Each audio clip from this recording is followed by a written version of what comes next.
السلام عليكم ورحمة الله وبركاته.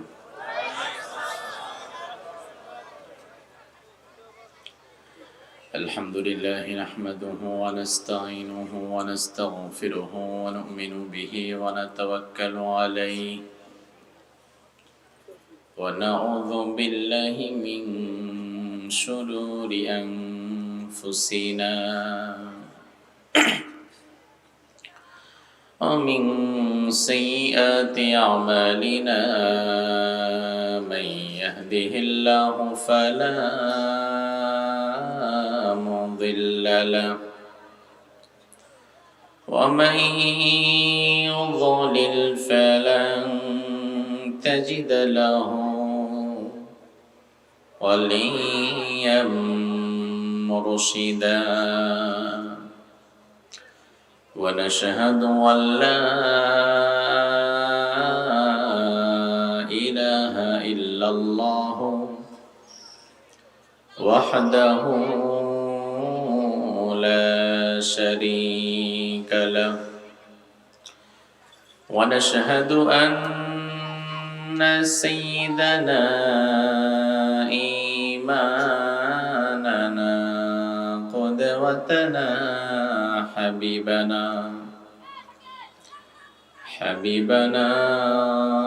طبيبنا وطبيب أرواحنا محمد الذي أرسله بالحق بشيرا ونذيرا وداعيا إلى الله بإذنه وسراجا منيرا فقد قال الله تعالى في كلامه المجيد وفرقانه الحميد أعوذ بالله من الشيطان الرجيم بسم الله الرحمن الرحيم إن الله وملائكته يصلون على النبي يا أيها الذين آمنوا صلوا عليه وسلموا تسليما নামাজে দরুদ পড়েন আল্লাহুম্মা সাল্লি আলা মুহাম্মদ ওয়া আলা আলি মুহাম্মদ কামা সাল্লাইতা আলা ইব্রাহিম ওয়া আলা আলি ইব্রাহিম ইন্নাকা হামিদুম মাজিদ اللهم بارك على محمد وعلى آل محمد كما باركت على إبراهيم وعلى آل إبراهيم إنك حميد مجيد সকল প্রশংসার একমাত্র মালিক কে? আল্লাহর নামটা নিতে গাজীপুরের মানুষের কি কষ্ট হয়? একটু লজ্জা বোধ হয়, লাগে না? কোন বিষয়ে লজ্জা পেলে মানুষ কথা একটু আস্তে বলে, যেমন বিয়ের সময় কনে কথা একটু আস্তেই বলে। আল্লাহর নাম নিতে তো আমাদের কোনো লজ্জা নাই, কোনো ভয় নাই। নির্ভয়ে নিঃসংকোচে জবাব দিন, সকল প্রশংসার একমাত্র মালিক কে? সে আল্লাহর জন্য প্রশংসা করছি, আমরা পড়ছি আলহামদুলিল্লাহ। পড়েন আল্লাহু আকবার কবীরা ওয়ালহামদুলিল্লাহি কাসীরা সুবহানাল্লাহি বুকরাতাও ওয়া আসীলা। আমরা প্রশংসা করলাম কার? আল্লাহর প্রশংসা করতে পেরে আল্লাহর প্রিয় গোলামেরা তারা কি খুশি না বেজার? সবাই খুশি। যারা যারা খুশি আওয়াজ দিয়ে বেশি একটু মহাব্বতের সাথে বলেন তো আলহামদুলিল্লাহ। জীবনের সবখানে এরকম ভাবে প্রশংসা করতে হবে কার? মাহফিলে আসার সময় কার? মাহফিল থেকে যাওয়ার সময়, কোনো কিছু খাওয়ার সময়, মানুষের হক মারার সময়। যে ঠেলা মারছেন আপনারা আমার তালে তালে। আমার দেশের শ্রোতার সবচেয়ে উইক পয়েন্ট, দুর্বল দিক এটাই, বক্তার তালে তালে লাফানো। তা আপনারা বক্তার তালে তালে লাফান বলেই তো অনেক বক্তারা কোরআন হাদিসের বাহিরে কথা বলে চলে যায়। তা আপনারা যদি কোরআন হাদিস শোনার জন্য বসতেন তাহলে বক্তার তালে তালে তাল মিলাইতেন না, বরং ঠিক না ব্যাঠিক বিবেচনা করে জবাব দিতেন। তো আমাদের দেশে দেখা যায় মাহফিলে আয়েশা ট্রেনের বগির মতো, হুজুর আপনি আমার ইঞ্জিন, আমি হইলাম বগি, আপনি যদি জাহান্নামে টান মারেন আমি তাও সাথেই আছি। অন্ধভাবে দুনিয়ার কাউকে মানা যায় না। কোরআন এবং হাদিস ছাড়া দুনিয়াতে এমন কিচ্ছু নাই যেটাকে আপনি জাস্ট অন্ধভাবে মানতে পারবেন, কিচ্ছু নাই। আপনার পীরকেও আপনি অন্ধভাবে মানবেন না। প্রধান বক্তা কেন তার বাবা এসা বসলো, অন্ধভাবে মানা যাবে না। অন্ধভাবে যদি মানতে হয় তাহলে মানবেন এক আল্লাহর কোরআন আর একটা হচ্ছে রাসূলের হাদিস, ঠিক কিনা? আল্লাহ তাআলা গাজীপুর বাসীকে কোরআনের জন্য, দ্বীনের জন্য কবুল করুক, আমরা বলি আমিন। আজকে হচ্ছে ডিসেম্বরের 30 তারিখ, আর একটি দিন পরেই বিদায় হয়ে যাচ্ছে 2022 সাল। আগামীকাল হবে আপনাদের খুব প্রিয় একটি দিবস, 31st নাইট, যে দিবসের জন্য মাহফিল শেষ করার পর পরেই প্রস্তুতি নিতে হবে। পটকা বাসিটা কিনছেন তো ফুটানোর জন্য? এখনো কিনেন নাই? ইন্নালিল্লাহ, করছে কি এগুলা? মানুষ, আপনারা বলেন এই 31st নাইট এটা কি মুসলমানদের কোনো দিবস? বাদ দিলাম মুসলমান, 31st নাইট বাঙালিদের কোনো দিবস?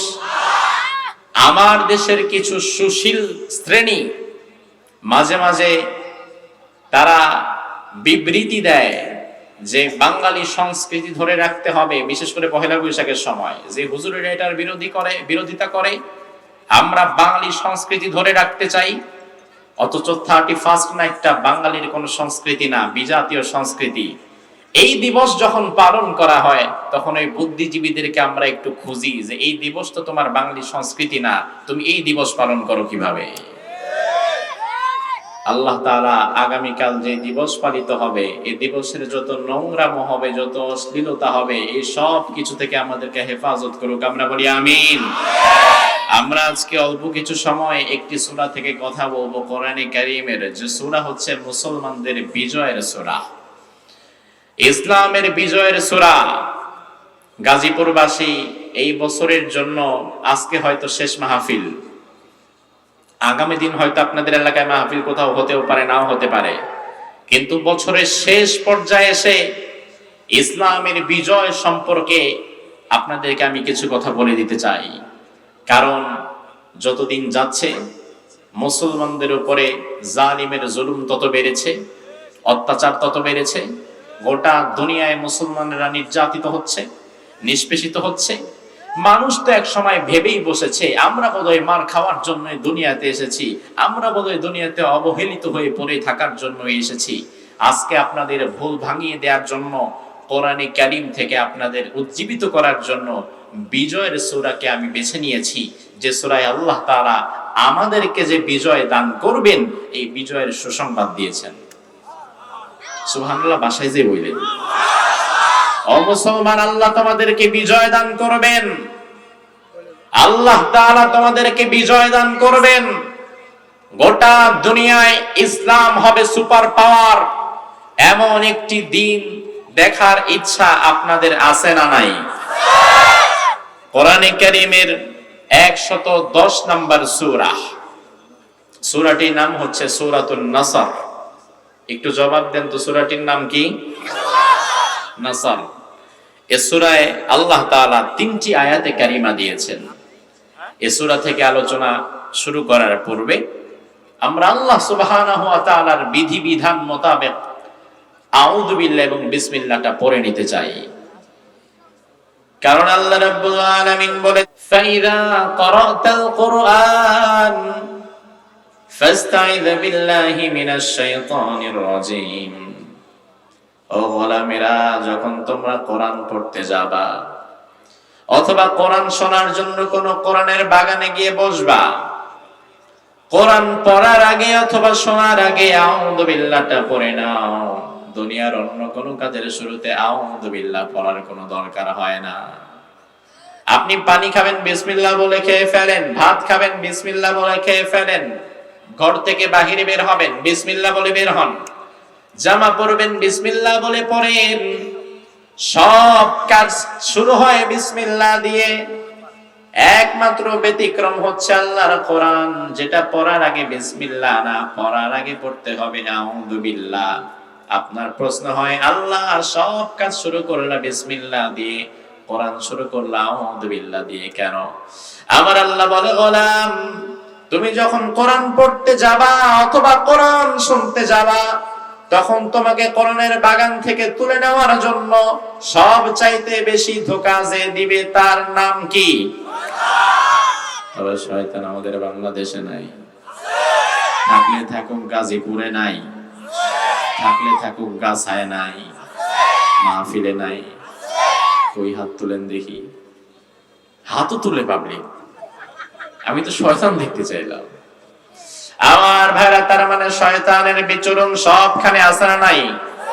সে আল্লাহ বলছেন, গোলাম তুমি যদি কোরআন পড়ার আগে বা কোরআন শোনার আগে আউযু বিল্লাহ পড়ে নাও, শয়তানের সব ধোঁকা থেকে আমি আল্লাহ তোমাকে বাঁচিয়ে দেব। এজন্য কোরআন শোনার আগে আউযু বিল্লাহ পড়ার দরকার আছে না নাই? পড়েন, আউযু বিল্লাহি মিনাশ শাইতানির রাজীম, বিসমিল্লাহির রহমানির রহিম। ইযা জাআ নাসরুল্লাহি ওয়াল ফাth ওয়া রাআইতান নাসা ইয়াদখুলুনা ফি দীনিল্লাহি আফওয়াজা ফাসাব্বিহ বিহামদি রাব্বিকা ওয়াস্তাগফিরহু ইন্নাহু কানা তাওয়াবা। জোরে বলেন তো আল্লাহু আকবার। এই যে আল্লাহু আকবার বললে নিতে লাভ না লস? আল্লাহু আকবার বললে গুনাহ আছে নাকি? সমস্যা আছে নাকি? তবে আমার দেশে মাঝে মাঝে কিছু নব্য পাঠার আবির্ভাব হয়, যারা আমাদের সামনে বিভিন্ন সমাবেশে বা টেলিভিশনের পর্দায় এসে বলে আল্লাহু আকবার, নারায়ে তাকবীর। এটা একটা দলের স্লোগান, এটা মৌলবাদী স্লোগান। ও মুসলমান, আল্লাহু আকবার কোন দলের স্লোগান না, বরং আমি বিশ্বাস করি গোটা দুনিয়ার 200 কোটি মুসলমানের জাতীয় স্লোগান হচ্ছে আল্লাহু আকবার। তোমার রাজনৈতিক স্লোগান ভিন্ন হতে পারে, তোমার ভিন্ন স্লোগান থাকতেই পারে, তবে তুমি যদি মুসলমান দাবি করো, তোমার প্রধান স্লোগানই হচ্ছে, কারণ এই আল্লাহু আকবার দিয়ে মুমিনের জীবনের শুরু হয়। মুমিন যখন দুনিয়ায় আসে, সবার আগে তার কানের কাছে যে স্লোগান দেওয়া হয় সেটা হচ্ছে, সবাই বলেন। আবার দুনিয়া থেকে যখন বিদায় হয়ে যাব, বিদায়ের সময় জানাজার নামাজের শুরুটাও হয় আল্লাহু আকবার দিয়ে। আগেও আল্লাহু আকবারের স্লোগান, পরেও আল্লাহু আকবারের স্লোগান। মধ্যখানে যদি আল্লাহু আকবারের বিরোধিতা করো, বেঈমানের মতো মুনাফিকের মতো মরা লাগবে, ঠিক কিনা? আল্লাহ রাব্বুল আলামিন সূরা নাসরের শুরুতেই বললেন, ইযা জাআ নাসরুল্লাহ, যখন আল্লাহর সাহায্য আসবে। মুসলমান কান লাগান, আল্লাহর শব্দটাকে লক্ষ্য করেন। এই সূরাটা এমন একটা সূরা, এমন মানুষ খুব কমই পাওয়া যাবে যার এই সূরাটা মুখস্থ নাই। কারণ আমাদের সমাজের মসজিদগুলোতে ছোট ছোট সূরাগুলো বেশি পড়া হয়। নামাজে মাগরিবে এশায় অধিকাংশ সময় ইমাম সাহেব এই সূরাগুলো পড়ে থাকে, যার ফলে মুসল্লিদেরও শুনতে শুনতে মুখস্থ হয়ে যায়। এই সূরাটি হচ্ছে কোরআনে কারীমের 110 নাম্বার সূরা। আল্লাহ সুবহানাহু ওয়া তাআলা এই সূরাটি যখন নাজিল করেছেন তখন মক্কা বিজয় হয়ে গেছে। ফাতহে মক্কার পরে বাদাল ফাতহুল মক্কা ফি হাজ্জাতিল ওয়াদা, বিদায় হজের কিছু সময় পূর্বে এই সূরাটি আল্লাহ নাজিল করেছেন। কোরআনে কারীমের সবচেয়ে বড় মুফাসসির যাকে ধরা হয়, রাইসুল মুফাসসিরিন, নাম হচ্ছে আব্দুল্লাহ ইবনে আব্বাস। কি নাম? আবার বলেন, আবার বলেন। আপনি বলবেন, হুজুর আপনারে আনছি আমরা ওয়াজ করার জন্য, আপনি অর্ধেক ওয়াজ আমাদের মুখ দিয়ে বের করেন কেন? ও ভাই আমার, আমি নামটা কেন আপনাকে 3 বার বলালাম জানেন? কারণ আমার দেশের মানুষের অবস্থা এত নাজেহাল হয়েছে, এই মানুষগুলো মেসির নাম মনে রাখতে পারে, নেইমারের নাম জানে, রোনালদিনহোর নাম জানে, সব দুনিয়ার যা আছে আলতু ফালতু সব নাম মুখস্থ। ডোনাল্ড ট্রাম্প, কত কঠিন নাম, কলকলা করতে হয় 2 বার মুখের মধ্যে, এত কঠিন নাম মুখস্থ। কিন্তু দাঁড় করায় যদি বলে আশারায়ে মুবাশশারা 10 জন সাহাবীর নাম বলেন, পারবে না। 20 জন নবী রাসূলের নাম বলেন, পারবে না। এজন্য আমরা চাই অন্তত মাহফিলে এসে সাহাবায়ে কেরামের নামগুলো বারবার উচ্চারণ করে, অন্তত কোথাও এই নামটা শুনলে মনে থাকবে যে আমি তো এইরকম একজন সাহাবীর নাম ওখানে শুনেছিলাম। এজন্য এত দুনিয়ার আলতু ফালতু জিনিসের নাম মনে রাখতে পারেন, সাহাবীদের নামটা জবান থেকে উচ্চারণ করতে কি কষ্ট হয়? কোরআনে কারীমের সবচেয়ে বড় মুফাসসির যে সাহাবা, তাকে বলা হয় আব্দুল্লাহ ইবনে আব্বাস। কি নাম? আব্দুল্লাহ ইবনে আব্বাস রাদিয়াল্লাহু আনহু সম্পর্কে রাসূলের কাজিন হয়, চাচাতো ভাই, ছোট্ট মানুষ।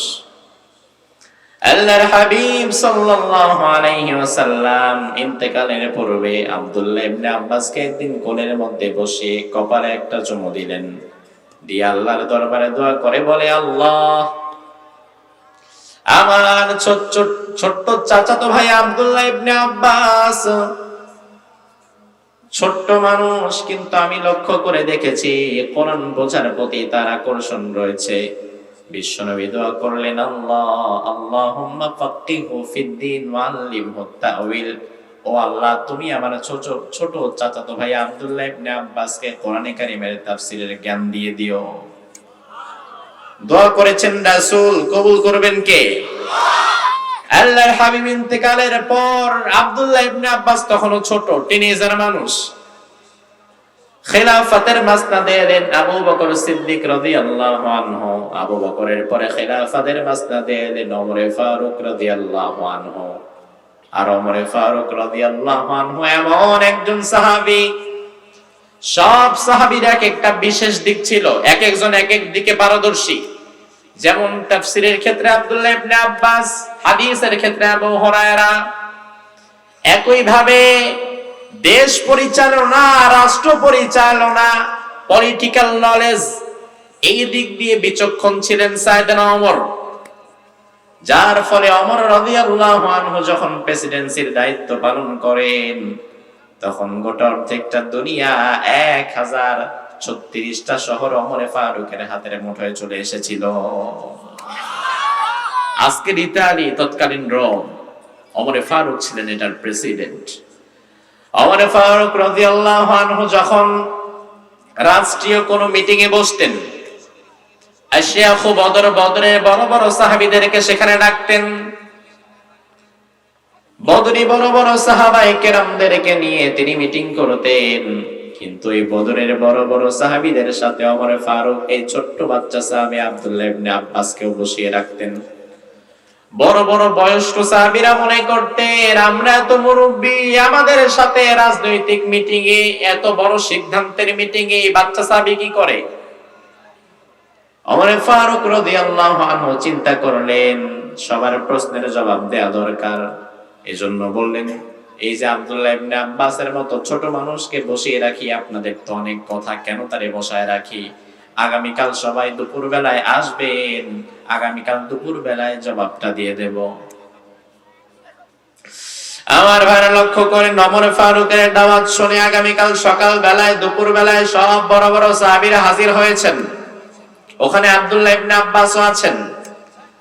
ওমর ফারুক সাহাবীদের সামনে সূরাতুন নাসর তেলাওয়াত করলেন, যে সূরা আজকে আমরা পড়েছি। ওমর ফারুক এই সূরা 3টি আয়াত তেলাওয়াত করে বললেন, একজন সাহাবীর দিকে তাকিয়ে বললেন, ও সাহাবী, মা ফাহিমতা মিন হাদিহিস সূরা, এই সূরা থেকে আপনি কি বুঝেছেন? ওই সাহাবী বললেন, আমি বুঝেছি ইসলামের বিজয় আসবে। ওমর ফারুক বলল, হয় নাই। আরেকজনকে বললেন, মা ফাহিমতা মিন হাদিহিস সূরা, এই সূরা থেকে আপনি কি বুঝেছেন? ওই সাহাবী বলল, আমি বুঝতে পেরেছি এই সূরার মাধ্যমে আমাদেরকে বেশি বেশি ইস্তেগফার করতে হবে, তাসবিহ করতে হবে। ওমর ফারুক বললেন, আপনারটাও হয় নাই। ওমর ফারুক বললেন, ও বাচ্চা সাহাবী আব্দুল্লাহ ইবনে আব্বাস, তুমি কি বুঝেছো বাবা এই সূরা থেকে? এবার আব্দুল্লাহ ইবনে আব্বাস বলেন, আমি বুঝেছি এই সূরা মানে হচ্ছে হো আজালু রাসূলিল্লাহ, বিশ্বনবীর দুনিয়া থেকে বিদায়ের ঘন্টা এই সূরার মাধ্যমে আল্লাহ বাজিয়ে দিয়েছেন। সব সাহাবী অবাক, কি ব্যাপার, এই বিষয়টা আমাদের মাথায় আসে নাই। অবশেষে খোঁজ নিয়ে দেখা গেল এই সূরা নাজিলের মাত্র ৮০ দিনের মাথায় বিশ্বনবী দুনিয়া থেকে বিদায় হয়েছিলেন। এজন্য এই সূরাটাকে বলা হয় সূরাতুত তাওদিয়া, মানে বিদায়ের সূরা। ওই আব্দুল্লাহ ইবনে আব্বাস তিনি বলেন, এই সূরা নাসর হচ্ছে আখিরুস সূরা নুজুলান কামিলান মিনাল কোরআন। This is the last complete verse of the holy Quran. কোরআনে কারীমের সর্বশেষ নাযিলকৃত সূরা। এরপরে আল্লাহ তাআলা নতুন করে পূর্ণাঙ্গ কোন সূরা কোরআনে আর দেয় নাই, কিছু বিচ্ছিন্ন আয়াত দিয়েছে। ইনাকুম ওয়াতমামতু আলাইকুম নিয়ামাতি ওয়া রাদিতু লাকুমুল ইসলাম দীনা, বিদায় হজের সময় একটা নাযিল হয়েছে, এটা বিচ্ছিন্ন আয়াত, সূরা না। স্পেসিফিক সূরা হিসাবে এই সূরা হচ্ছে কোরআনের নাযিলকৃত সর্বশেষ সূরা। এই সূরায় আল্লাহ তাআলা মুসলমানদের বিজয়ের কথা বলেছেন। গোটা দুনিয়া মুসলমানদের বিজয়, একদিন আসবে মুসলমানদের বিজয়। আচ্ছা বলেন তো ভাই, মুসলমানদের বিজয় যে একদিন আসবে, এই বিষয়ের উপরে আপনার বিশ্বাস আছে তো? এটাকে আমারে খুশি করার জন্য বললেন নাকি অন্তর থেকে বিশ্বাস আছে? গাজীপুরের মানুষ জবাব দেন, এই দুনিয়াতে মুসলমানদের বিজয় একদিন আসবে, এই বিষয়ে কি আপনাদের বিশ্বাস আছে? এবার প্রমাণ নেন। আমেরিকার একজন সমাজ বিজ্ঞানী স্যামুয়েল পি হ্যান্টিংটন, সমাজ বিজ্ঞানী যারা সমাজের নমুনা নিয়ে গবেষণা করে, আমেরিকার এই সমাজ বিজ্ঞানী একটা বই লিখেছে, দ্য ক্লাস অফ সিভিলাইজেশন। একটা বই লিখে গোটা বিশ্বকে নাড়িয়ে দিয়েছে, এবং ওই বই লিখার পরে মুসলমানদের উপরে আক্রমণ, নির্যাতন, অত্যাচার আরো বাড়ছে। ওই সমাজ বিজ্ঞানী তার বইতে লিখেছে, আমার গবেষণায় আমি একটা জিনিস ফাইন্ড আউট করেছি, সেটা হচ্ছে এই পৃথিবীতে সিভিলাইজেশনের ক্লাশ হয়, সভ্যতার সংঘাত তৈরি হয়, সুপার পাওয়ারের সংঘাত তৈরি হয়। যেমন আজ থেকে 50 বছর 100 বছর পেছনে যান, এই পৃথিবীর সুপার পাওয়ার ছিল সোভিয়েত ইউনিয়ন তথা আজকের রাশিয়া। রাশিয়ার পতনের পরে দুনিয়ার সুপার পাওয়ারের জায়গায় দাঁড়িয়ে গেল ইউনাইটেড স্টেট অফ আমেরিকা। এখনো আছে আমেরিকা গোটা দুনিয়ার সুপার পাওয়ার। সমাজ বিজ্ঞানী বলছে পৃথিবীর আপকামিং সুপার পাওয়ার হতে পারে চায়না। আমেরিকা তার শেষ সময় কাটাচ্ছে। আমেরিকার পতনের পরে হয়তো দুনিয়ার আপকামিং সুপার পাওয়ার নতুন পরাশক্তি হিসাবে দাঁড়িয়ে যাবে চায়না। এরপরে হয়তো আরো কেউ আসতে পারে। কিন্তু এটার একটা মজার ব্যাপার হচ্ছে, যত সুপার পাওয়ার আসবে কিছুদিন ফডং করবে, ক্ষমতা দেখাবে, একটা সময় পরে সুপার পাওয়ারের জায়গা থেকে পড়ে যাবে, নতুন করে আরেকজন সুপার পাওয়ারের জায়গায় দাঁড়িয়ে যাবে। এটা চলতে থাকবে। তবে আমেরিকার সেই সমাজ বিজ্ঞানী দ্য ক্লাস অফ সিভিলাইজেশন বইয়ের মধ্যে লিখেছে, আমি গবেষণা করে পেলাম গোটা দুনিয়াতে এইভাবে সুপার পাওয়ারের সংঘাত চলবে, আমেরিকার পরে হয়তো দুনিয়ার সুপার পাওয়ার হয়ে যাবে চায়না। কিন্তু সব সুপার পাওয়ারের পতনের পরে বর্তমানে মুসলমানদের যে অবস্থা আমি দেখতে পাচ্ছি, আমি হরফ করে বলে দিতে পারি, সব সুপার পাওয়ারের পতনের পরে এই দুনিয়ার সুপার পাওয়ারের জায়গায় দাঁড়িয়ে যাবে ইসলাম। আর ইসলাম যখন সুপার পাওয়ারের জায়গায় দাঁড়িয়ে যাবে, ইসলামকে সেখান থেকে নিচে নামানোর শক্তি আল্লাহর আকাশের নিচে জমিনের উপরে কেন হবে না? এটা আমেরিকার একজন বিজ্ঞানীর কথা, তোমার কথাও না, আমার কথাও না, রাসূলের কথাও না। এবার হাদিস থেকে মিলাম। আল্লাহর হাবিব বলেন, ইয়াতি আলান নাসি জামান, এমন একটা সময়, এমন একটা জামানা তোমাদের সামনে আসবে, লা ইয়াবকা আলা যাহরিল আরদ বাইতু মাদারিন ওয়ালা ওয়াবারিন ইল্লা আদখালাহু আল্লাহু কালিমাতাল ইসলাম। এমন একটা সময় আসবে, এমন কোন পাকা ঘর, কোন কাঁচা ঘর কিছুই বাকি থাকবে না যেখানে ইসলাম প্রবেশ করবে না। ইসলাম সর্বত্র বিজয়ী শক্তি হিসাবে প্রবেশ করবে, ইসলামের ছায়া তলে গোটা দুনিয়া চলে আসবে।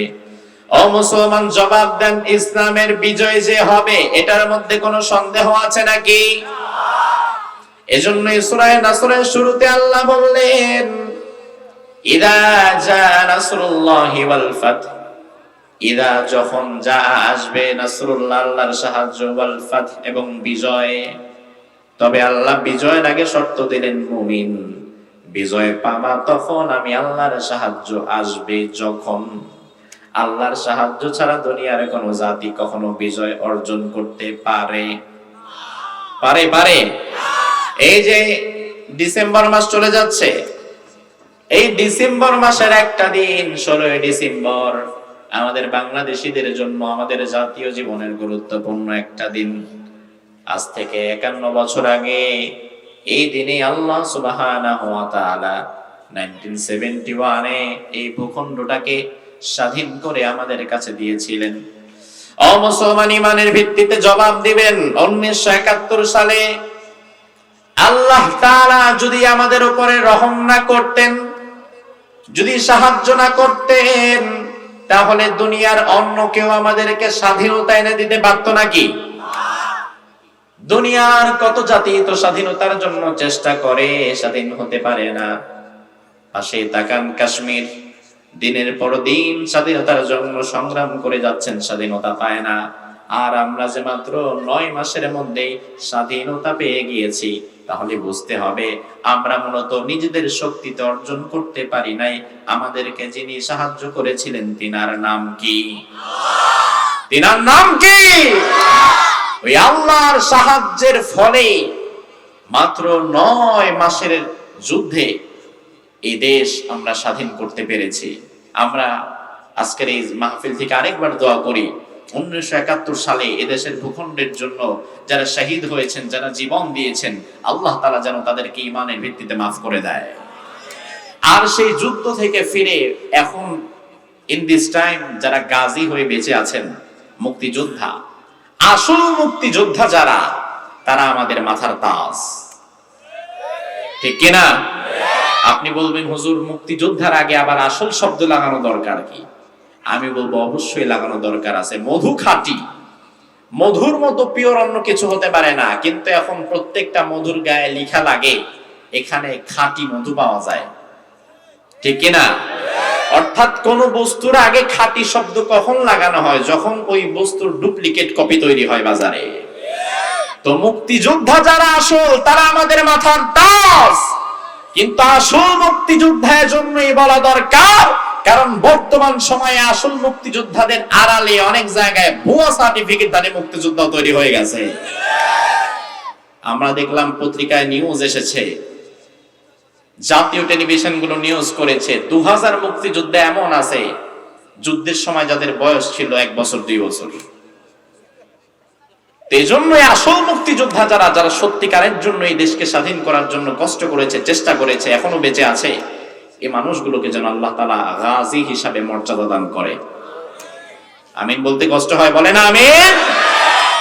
তাদের অবদান কোনোদিন ভুলে যাবেন না। আপনি যেই দল করেন না কেন, যেই দল করেন না কেন, ওই দিন যারা কষ্ট করেছে এই জাতি কোনোদিন, এই দেশ যতদিন থাকবে তাদের অবদান কোনোদিন ভোলা যাবে না। আমার দেশের মধ্যে এখন দেখা যায় স্বাধীনতার সময় আসলে ইসলাম এবং প্রকৃত ধার্মিকদেরকে এক শ্রেণী সরকারের মুখোমুখি দাঁড় করাতে চায়।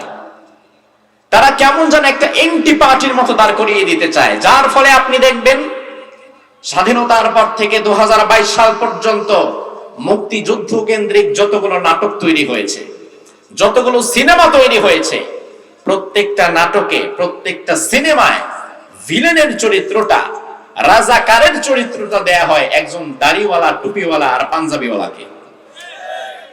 প্রত্যেকটা জায়গায় খারাপ মানুষটার চরিত্রের সময় তার যদি নিজের দাড়ি নাও থাকে, তাহলে আমাকে দাড়ি লাগায় অভিনয় করানো হয়, বোঝানো হয় যে এই সেটআপ গেটআপের এই লেবাসধারী গুলোই ছিল মূলত স্বাধীনতার দুশমন।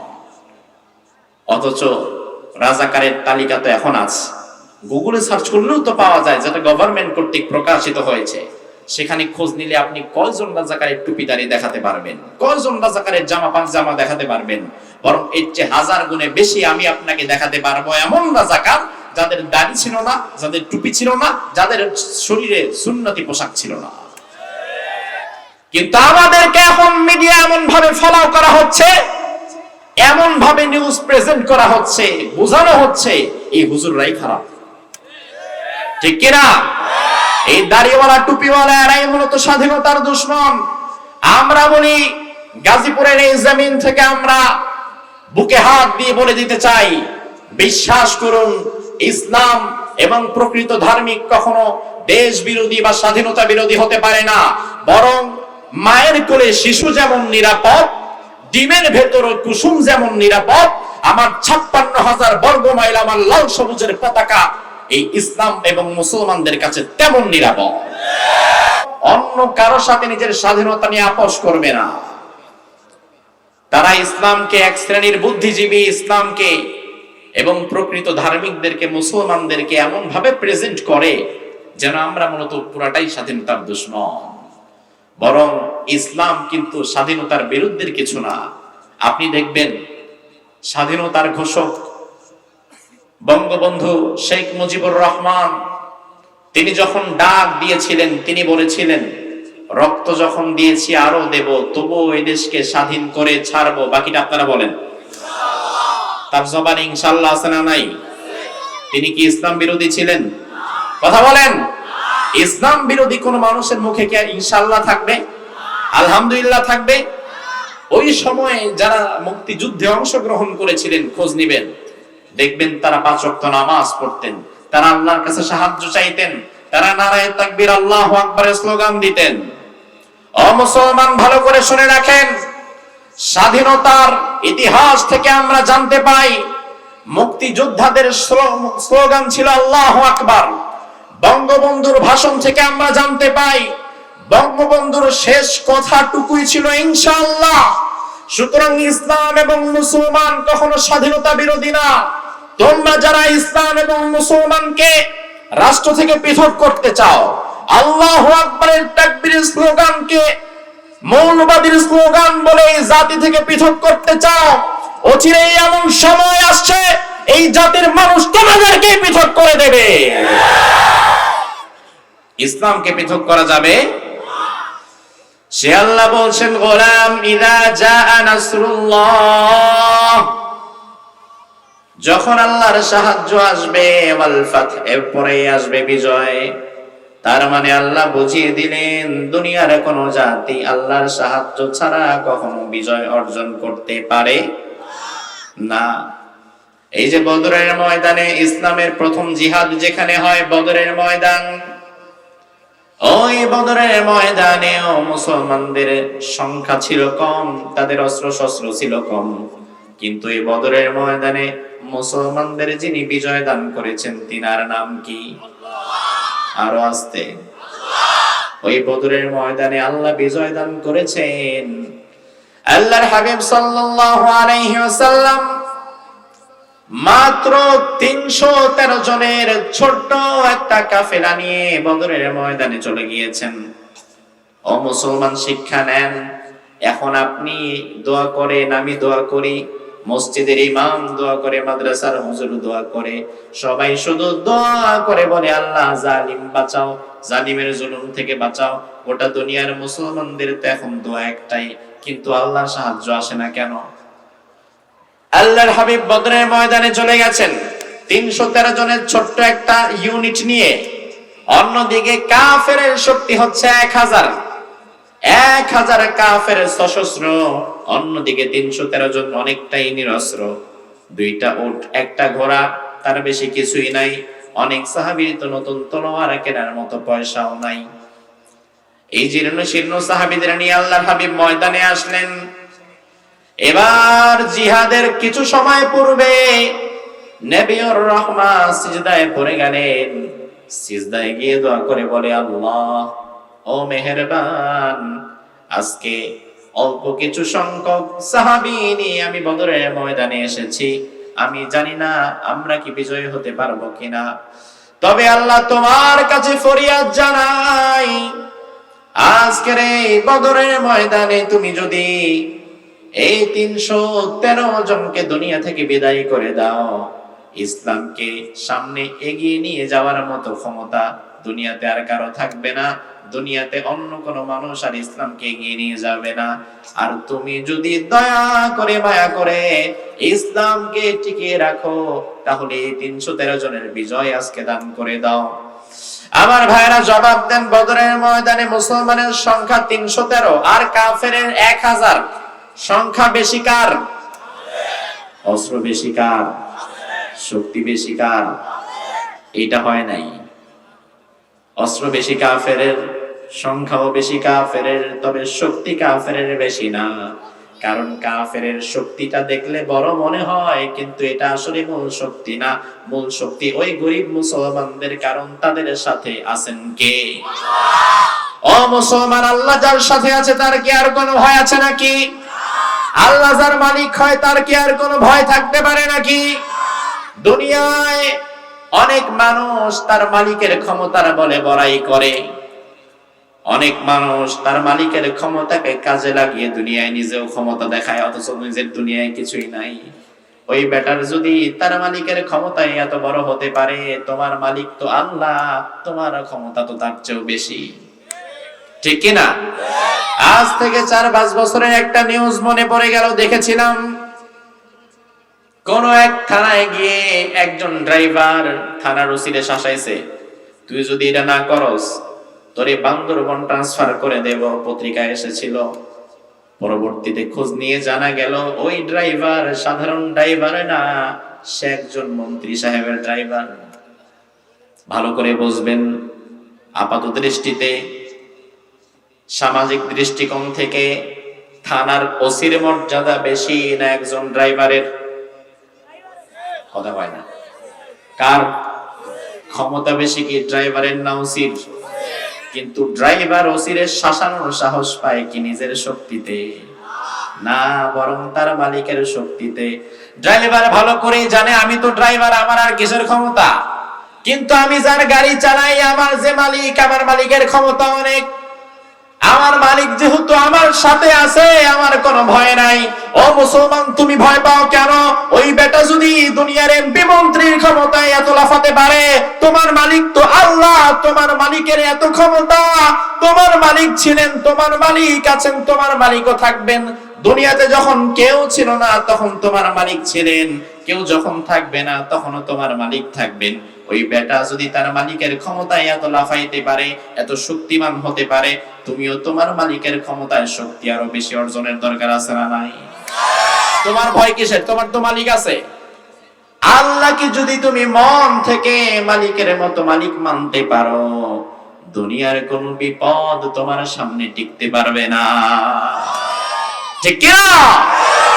আল্লাহকে যদি মালিকের মতো মালিক মানতে পারো একবার, যে আমার মালিক আল্লাহ, দুনিয়ার কাউকে পরোয়া করি না, আমি আমার মালিকের উপরে তাওয়াক্কুল করেছি, তুমি দেখবা ওমাই ইয়াত্তাকিল্লাহা ইয়াজআল লাহু মাখরাজা, আল্লাহ সুবহানাহু ওয়া তাআলা will make a way for him to get out from every difficulty। দুনিয়ার যত কঠিন বিপদ মুসিবত যাই আসুক না কেন, ওই বিপদ মুসিবত দূর করে দেওয়ার ক্ষমতা তোমার মালিকের আছে না নাই? আছে। আল্লাহর হাবিব দোয়া করলেন, আল্লাহ আমরা দুর্বল, বিপরীত বাহিনী শক্তিশালী, তবে মেহেরবানি করে তুমি যদি সাহায্য করো তাহলে আমাদের কোনো ভয় নাই। ও ভাইরা আমার, দেখেন রাসূল দোয়া করেছেন কোথায়? মসজিদে নববীতে না বদরের ময়দানে? বদরের ময়দানে এসেছেন, তারপরে দোয়া করেছেন। আমার আল্লাহ আয়াত নাযিল করে জানিয়ে দিলেন, বালা ইন তাসবিরু ওয়া তাত্তাকু ওয়া ইয়াতুকুম মিন ফাওরিহিম হাযা يمددكم ربكم ب5 آلاف من الملائكة مسومين। সুবহান আল্লাহ বলেন।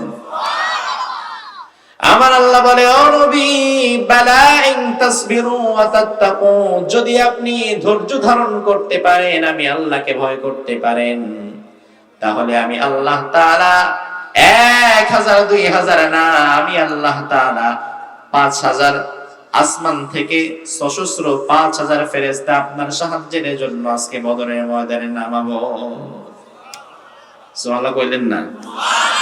কয় হাজার? কাফের কয় হাজার? 1000 কাফেরের বিপরীতে 5000 ফেরেশতা আল্লাহ তাআলা পাঠাবেন। কোরআনের আয়াত পাঠাবেন তো ওই আয়াতে বলেছেন, কিন্তু আমাদের বিশ্বাস কি পাঠিয়েছেন না? অবশ্যই পাঠিয়েছেন, কারণ আল্লাহর ওয়াদা, কোরআনের কথা কখনো মিথ্যা হতে পারে না। আমার ভাইরা শিক্ষা নেন ভালো করে। আল্লাহর হাবিব তো চাইলে বদরের ময়দানে না এসে মসজিদে নববীতে বসে বসে দোয়া করতে পারতেন, বলতেন, আল্লাহ 313 জন নিয়ে কি আর যুদ্ধ করবো? যাওয়াই তো যাইবো না, দরকার কি? তার চেয়ে ভালো তুমি আমি সেজদায় পড়ে কাঁদি আর দোয়া করি আর তাসবিহ জপি, মেহেরবানি করে তুমি তে কাফেরদেরকে ফেরেশতা পাঠায় মেরা ফেলাও। আল্লাহ যদি 5000 ফেরেশতা পাঠায় কাফেরের বিপরীতে, তাহলে মুমিনদের আর মাঠে নামার দরকারটা কি? কিন্তু আল্লাহর হাবিব তিনি আগে ময়দানে আসলেন, তারপরে দোয়া করলেন, কারণ তিনি জানতেন আস-সায়ু মিন্না ওয়াল ইতমামু মিনাল্লাহ। চেষ্টা করার মালিক মানুষ আর সফলতা দেওয়ার মালিক আল্লাহ। বান্দার চেষ্টা যেখানে শেষ হবে, সেখান থেকে আল্লাহর সাহায্য শুরু হয়ে যাবে। বিশ্ব নবী আগে তার সর্বাত্মক চেষ্টা দিয়ে ময়দানে এসেছেন, তারপরে দোয়া করেছেন, আল্লাহ সাহায্য করেছেন। আমাদের এখন চেষ্টা নাই, ময়দানে থাকারও নাম নাই, আমরা এখন মসজিদে ঢুকেছি, তাসবিহ নিয়ে মসজিদে পড়ে দোয়া করি আর আল্লাহকে বলি, আল্লাহ বাঁচাও বাঁচাও বাঁচাও। আল্লাহ বলে, বান্দা তুই তো ময়দানেও নামিস না, তোর কোনো চেষ্টাও দেখি না, তুই যদি 1000 তাসবিহ করস তোরে বাঁচানোর আমার কোনো ঠিকানা নাই। বিশ্ব নবী আগে ময়দানে নেমেছেন, তারপরে দোয়া করেছেন।